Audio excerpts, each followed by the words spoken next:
NDA गठबंधन संकट में है, 3 सहयोगी छोड़ेंगे मोदी का साथ आने वाले दिनों में। यह चीज देखने में आप साथ छोड़ते हैं तो इसका मतलब यह मत सोचिएगा इंडिया गठबंधन की सरकार बनने जा रही। जी नहीं, इंडिया गठबंधन है ही नहीं, अब उसकी बात ही छोड़ दीजिए। यह जो पार्टियां हैं यह सब अपने अपने वजूद की लड़ाई लड़ रही हैं, जंग लड़ रही हैं, और इन पार्टियों को अगर अब बचना है, जैसे नीतीश कुमार को मान लीजिए, अब नीतीश कुमार ने सत्ता सौंप दी है, कितनी चालाकी से भारतीय जनता पार्टी ने अपना सीएम बना लिया। 20 साल 6 महीने सीएम रहने वाला और जिसके नाम पर ही वोट मिला उसे एक झटके में दरकिनार कर दिया, और ऐसा किया कि उनके पूरे राजनीतिक कैरियर में दाग लगा दिया और उनकी पार्टी पर पूरी तरह से कब्जा कर लिया।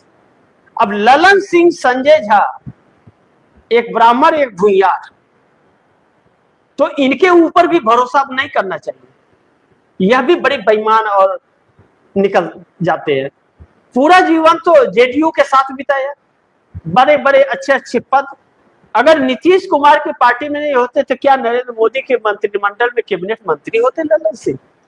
लेकिन इन लोगों पे भरोसा नहीं करना चाहिए। यह लोग स्वार्थी व्यक्ति हैं, अपने स्वार्थ के लिए किसी को भी बलि चढ़ा सकते हैं।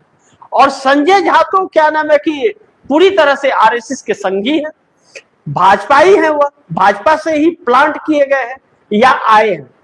तो आए हैं तो अपनी मजबूरियों से आए होंगे। तो पनाह किसने दिया? नीतीश ने दिया।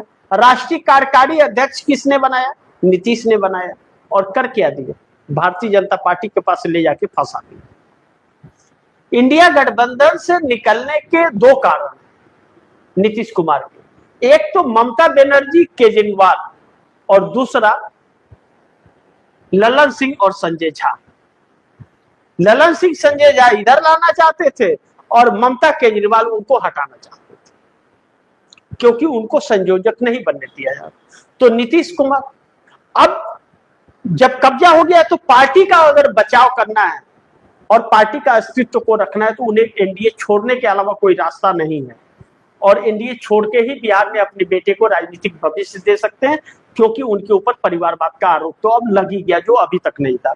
चंद्रबाबू नायडू भी वही हाल है।